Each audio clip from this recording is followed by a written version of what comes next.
Hi everyone, welcome back to the channel. I hope you are doing well. So basically this video is going to be my pre-board preparation study vlog. तो मेरे pre boards को सिर्फ 3 ही दिन बचे हैं और मेरी अभी तक कोई भी प्रिपरेशन नहीं हुई है मेरे फर्स्ट एग्ज़ाम की। तो आज बैठ के मैं वो करने वाली हूँ। तो मेरा फ़र्स्ट एग्ज़ाम पॉलिटिकल साइंस का है और ये मैंने बिल्कुल भी रिवाइज़ नहीं कर रखा। मैं काफ़ी दिनों से ज्योग्राफी और हिस्ट्री पढ़ रही थी, पॉलिटिकल में मैंने बिल्कुल भी ध्यान नहीं दिया था, पर अब मैं इस पे ध्यान दे के इसको पढ़ने वाली हूँ। तो मैं अभी करंटली रिवीज़न कर रही थी जो चैप्टर मैंने पढ़ रखे थे उनका, और जो मैंने साइड में शॉर्ट नोट बना रखे थे उन सब का मैं रिवीज़न कर रही थी। तो मेरे पहले प्री बोर्ड्स तो हो गए थे, ये मेरे सेकंड प्री बोर्ड है। इनकी डेट शीट 2-4 दिन पहले आई थी, जो मैंने पहली वीडियो में बताया था आपको। वैसे पॉलिटिकल साइंस इतनी हार्ड नहीं है। जब मैं रिवीज़न कर रही थी तो मुझे कॉन्सेप्ट क्लियर हो रहे थे। कुछ डेट्स थी जो मुझे याद करनी पड़ेंगी क्योंकि वो इम्पोर्टेंट होती है, वो मेरे माइंड से स्किप ना हो जाए, इसलिए एंड में जाके मैं उन सारी डेट्स को रिवाइज़ करूँगी। जब मैंने पहले क्लासेस ली थी चैप्टर्स की तो वे मैंने लास्ट में लिख ली थी एक जगह, ताकि वो मेरे रिवाइज़ करते समय बार बार पीछे पेज पे देखना ना पड़े, वो एक जगह ही मुझे सारी मिल जाए। और इसका रिवीज़न करने के बाद मैं कुछ क्वेश्चन आंसर का भी आंसर राइटिंग करूँगी क्योंकि आंसर राइटिंग सबसे ज़्यादा इम्पोर्टेंट है पॉलिटिकल साइंस में, क्योंकि बिना आंसर राइटिंग के हमें मार्क्स नहीं मिलते। जो मेरे पहले प्री बोर्ड्स थे उसमें भी मेरे साथ यही हुआ, मैंने सिर्फ रिवीज़न वगैरह ही करा और आंसर राइटिंग की बिल्कुल भी प्रैक्टिस नहीं करी। इसके वजह से मेरे काफ़ी ज़्यादा मार्क्स कट गए। तो मेरी टीचर कह रही थी कि आपको आंसर राइटिंग करनी चाहिए, आपको कॉन्सेप्ट तो क्लियर है पर आपको लिखना नहीं आता कि आप उसे किस तरीके से डिस्क्राइब करें। आप अपनी लैंग्वेज में तो लिखती हो पर वो सेटिस्फैक्शनरी आंसर नहीं होता।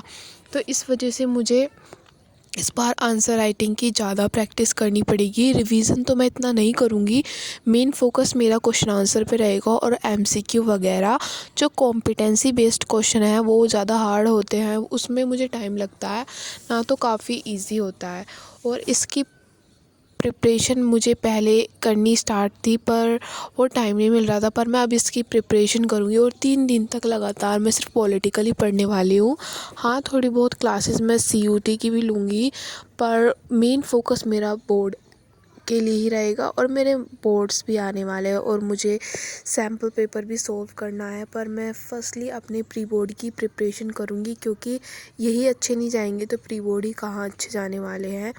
इनसे मेरा रिवीजन हो जाएगा प्री बोर्ड्स का, इसलिए मैं प्री बोर्ड्स देने वाली हूँ दोनों, और इसका रिज़ल्ट क्या रहेगा वो मैं आपको शेयर ज़रूर करूँगी जब मेरा रिज़ल्ट आएगा, क्योंकि फ़र्स्ट वाले प्री बोर्ड का भी मेरा रिज़ल्ट नहीं दिया गया था। तो मेरे स्कूल में कहा गया था कि दोनों जब प्री बोर्ड्स हो जाएंगे तो एंड में आपकी पीटीएम करेंगे और इसमें आप दोनों के मार्क्स रिवील करेंगे और आप बताएंगे कि आप किस तरीके से और अपनी प्रिपरेशन करें। तो ये मुझे चीज़ काफ़ी ज़्यादा अच्छी लगी। ये हमारी क्लास टीचर की थी, ये जो सारी बातें थी उन्होंने मुझे बताई और अब मैं कर रही थी डेट्स रिवाइज़। वैसे तो ये मेरी पहले से याद थी पर मैं बाद में भूल जाती हूँ जब मैं लिखना स्टार्ट करती हूँ, इसलिए मैं दोबारा से इनका रिवीज़न कर रही थी। एंड उसके बाद मैं कर रही थी सीईटी का रिवीज़न करंट अफेयर्स का। वैसे तो मैंने करंट अफेयर्स की क्लास ले ली थी, पर जो ये मैंने मंजिल 5.0 से अपने नोट्स बनाए थे तो मैं उनका रिवीज़न कर रही थी। वैसे तो ये भी मुझे अभी रिवाइज़ करना पड़ेगा क्योंकि बाद में इतना टाइम नहीं होगा कि मैं बोर्ड्स के लिए प्रिपरेशन करूँ या फिर सीयूटी के लिए, तो अभी मेरे पास टाइम है तो मैं दोनों को लेके चल रही हूँ। वैसे तो मैं सीयूटी पे इतना ध्यान नहीं देती, इसको अल्टरनेटिव ही करती हूँ, हफ्ते में 1 या 2 बार ही करती हूँ, पर जब करती हूँ तो मैं पूरा ध्यान से करती हूँ और सारे रिवीज़न वगैरह कर लेती हूँ। और जो रिवीज़न करते समय जो मुझे इम्पोर्टेंट पॉइंट्स लगते हैं उनको मैं अंडरलाइन कर लेती हूँ और मैं चाहती हूँ कि आप भी अभी से प्रिपरेशन स्टार्ट कर दो। कंपटीशन काफ़ी ज़्यादा बढ़ रहा है, अगर आपका 1 मार्क्स से भी रह गया तो आपको रिग्रेट काफ़ी ज़्यादा होने वाला है। तो मैं वो चाहती हूँ कि मुझे रिग्रेट ना हो, इसलिए मैं अपनी प्रिपरेशन को फुल कर रही हूँ। और हाँ, अभी मैं कोई क्वेश्चन प्रैक्टिस नहीं कर रही, अभी तो सिर्फ मैं अपने कॉन्सेप्ट ही क्लियर कर रही हूँ। अगर मेरे कॉन्सेप्ट ही क्लियर नहीं होंगे तो फिर मैं क्या ही क्वेश्चन सॉल्व करूँगी। तो इसलिए पहले मैं प्रैक्टिस कर रही थी, और अभी मैंने मंथली वाले प्रैक्टिस नहीं करे, जो सिर्फ मंजिल वाली सीरीज़ में पढ़ा रहे हैं वो ही करे हैं। और कुछ मैंने प्री वाई क्यूज़ भी करे थे जो यूट्यूब पे अवेलेबल थे, एंड कुछ गूगल से मैंने करे थे डाउनलोड और उनको ही सॉल्व करा था। तो मेन फोकस तो मेरा बोर्ड के लिए ही था। सीयूटी के लिए तो मैं साइड प्रिपरेशन कर रही हूँ। अगर सीयूटी क्लियर नहीं होता तो मेरे बोर्ड के मार्क्स ही मुझे कॉलेज में एडमिशन दिलाएंगे अच्छे, तो इसलिए मैं बोर्ड पे भी फोकस कर रही थी और सीयूटी के लिए। वैसे मैं इसका रिवीजन भी करती रहती हूँ, जैसे मैं डेली करंट अफेयर लेती हूँ, तो उन डेली करंट अफेयर्स को मैं वीक में या फिर 15 डेज़ के अंदर जितने भी मेरे हुए थे 1 मंथ या जितने भी हो चुके हैं उन सब को मैं दोबारा रिवाइज़ करती हूँ। एंड यही मुझे सबसे ज़्यादा नॉलेजेबल रखता है, क्योंकि इससे मेरे रिवीजन होता रहता है तो मुझे याद रहते हैं। और जो मैं रिवीजन नहीं करती तो फिर मैं वो भूल जाती हूँ।